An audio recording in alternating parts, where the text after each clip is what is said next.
fait un tour d'horizon des interviews des pilotes, leur réaction d'après-course du coup. On commence avec Renault, qui a perdu gros dès le départ. Alors, on commence par Ocon du coup.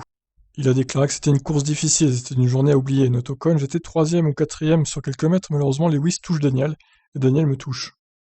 Je pars en tête à queue, donc ça compromet déjà grandement ma course, et je me fais toucher encore au virage 9 par Bottas, d'où une crevaison à l'arrière gauche. C'est vrai qu'il a encore touché, Bottas, il a encore touché Ocon après plus loin dans la course, quoi. À partir de là, tout retour s'annonçait compliqué, ça me fait perdre tout espoir de terminer dans les points. Nous avons fait de notre mieux, et nous allons vite tourner la page. Bravo à Lewis pour son 7ème titre mondial. Alors, Ricardo a déclaré: nous avons pris un excellent départ, mais je me suis retrouvé coincé entre Lewis et Esteban au premier virage. Je n'avais nulle part où aller. J'ai touché mon équipier, il s'agit d'une situation que l'on veut toujours éviter. Nous avons perdu quelques positions dans l'incident, puis nous n'avons tout simplement pas réussi à faire fonctionner les intermédiaires quand nous les avions. À certains moments, on m'a dit que j'étais un des plus rapides en course, puis mes pneus étaient complètement morts, quelques tours plus tard, donc c'était un peu une loterie. J'adresse évidemment mes félicitations à Lewis pour son 7ème sacre remporté de façon aussi dominante et impressionnante aujourd'hui. Allez, on passe du coup à Red Bull, il me semble-t-il. Ah non, c'était Bottas, c'est Bottas, pardon. Bottas, quelle course de merde il a fait, Bottas. C'était une longue course, notre le Finlandais, tu m'étonnes. C'était une longue course, une longue journée. Le premier tour s'est clairement mal passé. Je ne sais pas si c'était Daniel ou quelqu'un d'autre qui a fait un tête-à-queue dans le premier virage. J'ai voulu l'éviter, j'ai fait un tête-à-queue. J'ai eu un contact dans le virage 9 et la voiture n'était plus la même après ça. J'avais des difficultés à rester sur la piste. Je n'y arrivais pas. Le volant était de travers, il manquait un morceau d'aileron. C'était de la survie, ce n'était pas une bonne chose. Battu par Hamilton pour le titre mondial, le Finlandais reconnaît sa défaite et promet qu'il essaiera de prendre la couronne à son équipier l'année prochaine, pour ce qui devrait être leur 5ème saison ensemble. Mais à chaque saison, il dit ça à Bottas, mais on sait tous très bien que ça n'arrivera pas. Il a le mérite entièrement. Il a été le meilleur d'entre nous cette année, sur l'ensemble de la saison en moyenne. Il mérite totalement son titre, et c'est une bonne chose pour lui, mais j'essaierai de le battre l'an prochain. Bah écoutez, la miniature caractérise parfaitement la course de Bottas, toujours en tête à queue, Valtteri, tout seul en plus, donc là, ridicule hein, sur cette course, Valtteri Bottas. Il dit que la deuxième touchette avec Ocon a changé sa voiture, mais bon, moi j'y crois pas trop. Allez, passons à Stroll, qui a fait une course solide, mais qui s'est fait avoir par la stratégie de héros à presque 0 points. Stroll, très frustré par le graining. C'était tellement ridicule, fulminer Stroll dans sa radio après la course. Qu'est-ce qui s'est passé? Pas de rythme. Son ingénieur lui a expliqué la différence avec Pérez, et Stroll a répondu: je sais, mais nous avons eu beaucoup de mal que Pérez sur ce pneu. Beaucoup plus de mal que Pérez sur ce pneu, pardon. Pourquoi? Je ne sais pas ce qui s'est passé, je ne comprends pas, poursuit-il dans le paddock. Nous avions tellement eu de graining, nous avons décidé de rentrer au stand, nous perdions des secondes chaque tour.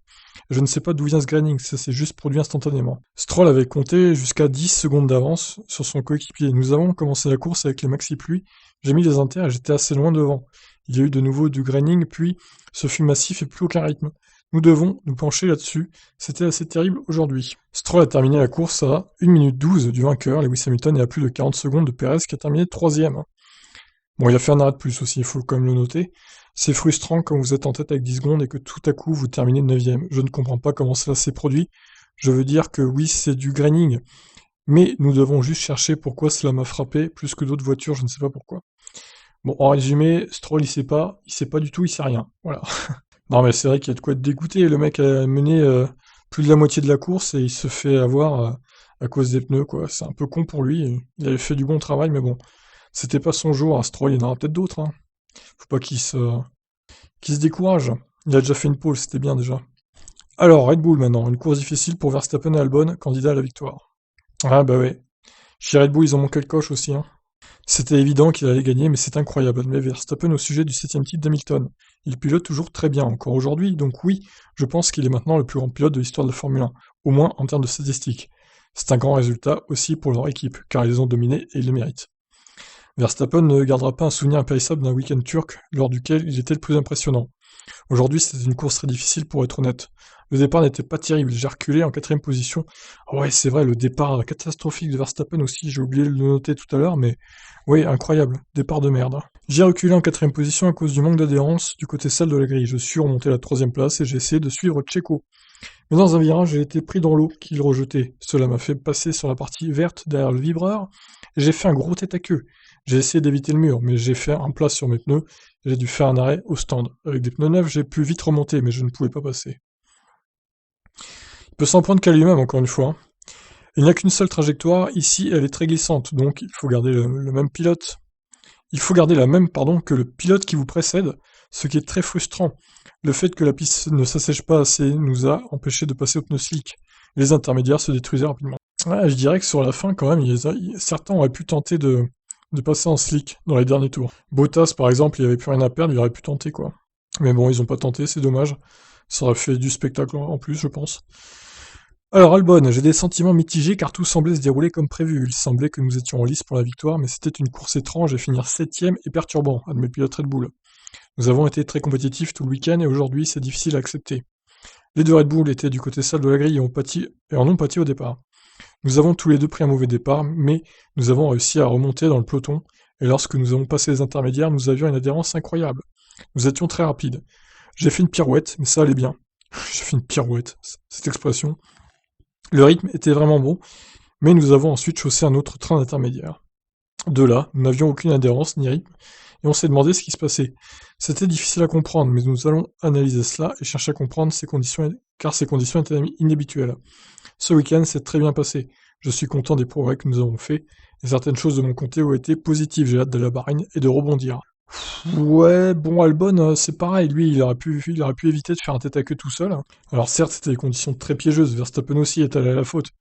Mais Albon, en ce moment, il essaie de sauver son baquet chez Red Bull. Donc c'est vraiment... C'était dans ce genre de course qu'il fallait se démarquer, en fait. Là, il faisait un podium, il était quasi assuré de sauver son baquet chez Red Bull. Là, encore une fois, il termine derrière Verstappen, il termine 7ème. C'est une place de merde avec une Red Bull, je suis désolé. Et même Verstappen, d'ailleurs, qui est 6ème, c'est une mauvaise course de sa part. Poursuivons. Leclerc, je suis tellement en colère contre moi-même. Bah oui, Leclerc, il a failli passer deuxième, mais il s'est complètement foiré dans le dernier secteur. J'ai merdé dans le dernier virage, rien de plus à dire. Je veux dire dans les 3 derniers virages, donc à la fin.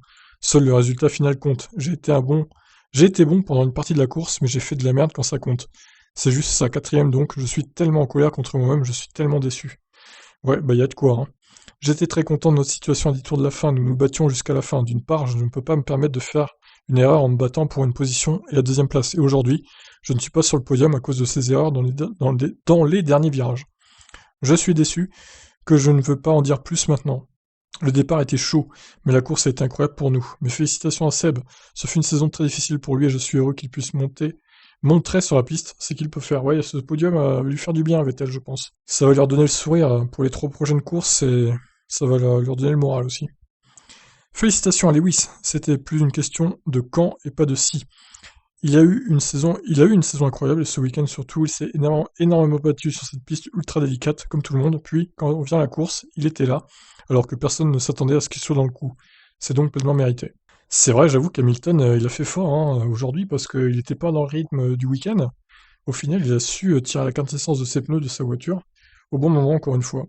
C'est aussi ça qui fait qu'il est un grand champion, je pense. Alors, la réaction de Vettel, du coup, qui aurait bien voulu tenter les slicks. Ah bah ouais, ça aurait été pas mal. Hein. Pourquoi il l'a pas fait alors? C'était très intense et long, mais très amusant, dit un Vettel joyeux après la course. J'ai réalisé un très bon premier tour et je me suis retrouvé en 4ème place. Quand nous nous sommes passés aux intermédiaires, c'était un peu plus délicat au début. Ce n'est que vers la fin que j'ai trouvé le rythme. Ce dernier tour a été bien sûr très intense. C'était une surprise de monter sur ce podium, mais très heureux. C'était agréable dans des conditions difficiles. J'ai vu que Charles était proche de Sergio, et j'ai entendu dire qu'il avait des problèmes avec ses pneus. J'ai pu les voir se battre, et au moment où j'ai vu Charles bloquer ses roues, j'ai bien sûr vu cela comme une opportunité pour moi. Ah bah là, il n'y a pas de question à se poser, faut y aller, hein. À 20 tours de la fin, je pensais aux slicks, car le circuit séchait constamment et les pneus étaient usés. Et cela allait finalement vers les slicks. Je pense que c'est juste une question que personne n'a osé les mettre, et qu'il y avait des prévisions de pluie à la fin qui ne sont pas arrivées. Oui, c'est aussi ça, je pense qu'au final, c'est pour ça que les gens n'ont pas mis de slick. Ils nous disaient Heavy Rain dans le dernier tour, tu parles, on attend toujours la pluie, la grosse pluie, hein. Franchement, n'importe quoi ce genre d'annonce, encore une fois. Ça aurait pu être très drôle, hein, d'ailleurs. J'aurais vraiment aimé les mettre parce que je pense que ça aurait été une chance de gagner. Mais oui, je suis tout aussi heureux avec la 3ème place. Alors, les chances de gagner, ça dépendrait à quel moment ils les auraient mis, quoi. Parce qu'il avait quand même plus de 30 secondes de retard sur Hamilton. Je pense que ça aurait été compliqué, hein. À moins de reprendre 10 secondes au tour, voilà quoi. Alors, passons à Sergio Pérez qui a fait une 2ème place solide, hein, du coup. Il sauve l'honneur pour Racing Point. J'ai déjà dit à mon équipe à la radio que ces pneus exploseraient si on faisait un autre tour. Le long relais a fait notre course. L'équipe a fait un excellent travail avec la stratégie. Lewis était très fort aujourd'hui, mais nous avons quand même obtenu un bon résultat avec cette 2ème place. J'ai eu un moment chaud avec Max, je ne pouvais rien voir dans mes rétroviseurs à cause du brouillard d'eau. Mon ingénieur me l'a dit. Soudain, j'ai vu Max aller au large, et il a de nouveau disparu quand il est parti à la faute. Pérez a-t-il permis de se replacer dans la tête des dirigeants de Red Bull avec cette performance et ainsi sauver sa place en F1? Peut-être, mais là aujourd'hui, un mot pour Racing Point avant tout. Je pense que vous devez livrer week-end après week-end. Vous êtes aussi bon que votre dernière course. Toujours des traductions bancales, hein. C'est Monsieur Alexandre encore? Ah non, c'est Olivier Ferret. Il est donc important de terminer en beauté, mais le reste n'est pas entre mes mains. Je suis juste très content pour moi et pour l'équipe. J'ai livré le meilleur de moi-même aujourd'hui, et je pense que c'est une très belle façon de quitter cette écurie. Ah, Tcheco, t'enflamme pas, il reste encore 3 courses quand même, hein. Tu peux en refaire un podium peut-être, qui sait.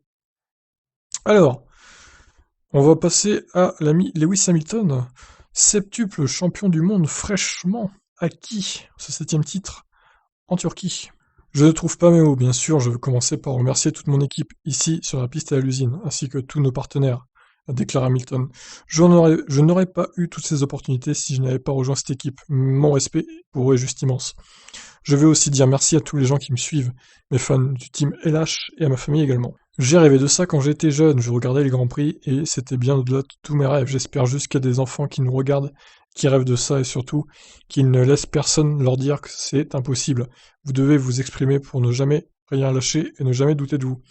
On savait que ce serait un week-end difficile. J'étais en retrait pendant les qualifs, mais on a fait du mieux qu'on pouvait. On a beaucoup appris et c'est ce qu'on fait toujours en tant qu'équipe. On travaille, on se donne à fond, on essaye toujours de s'améliorer. On ne fait pas toujours tout bien.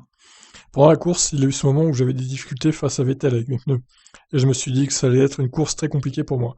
Mais j'ai gardé la tête baissée, j'ai retrouvé de la ressource à certains moments et je m'en suis servi. À un moment donné, Seb a repris de l'avance, et je ne savais pas ce qu'il se passait. Je regardais les températures de mes pneus, je ne savais pas si mes pneus étaient trop chauds ou trop froids. C'est vrai que dans leur cockpit, ils peuvent regarder la température de leurs pneus, ça c'est bien quand même. Il y avait plusieurs zones sèches, et je pense qu'à cet endroit, cela brûlait un peu les pneus. Et puis finalement, j'ai réussi à améliorer mon pilotage pour bien placer ma voiture et retrouver du rythme, et Seb s'est arrêté. Mais pour moi, je savais que c'était pas le bon choix. C'est pour ça qu'on est resté en piste, mes pneus étaient de plus en plus lisses. Ouais, il a fini avec des slicks, hein, limite, Hamilton. D'habitude, c'est ce qu'il vous faut, mais sur les pneus intermédiaires, ça n'aide pas à garder la température. Lorsqu'on lui indique que les pneus de sa monoplace étaient complètement lisses lorsqu'il a franchi la ligne d'arrivée, Hamilton a répondu: J'ai retenu la leçon de 2007 où j'ai perdu le championnat en rentrant au stand. Ouais, enfin là, du coup, il n'y avait pas de gravier à l'entrée des stands. Bon, il aurait pu se prendre le mur au pire, à cause de l'humidité de la piste, mais de toute façon, quoi qu'il arrive, j'ai envie de vous dire, il n'aurait pas perdu le championnat parce que Bottas est hors des points, donc il aurait gagné quand même, même s'il avait abandonné en Turquie au final, Lewis.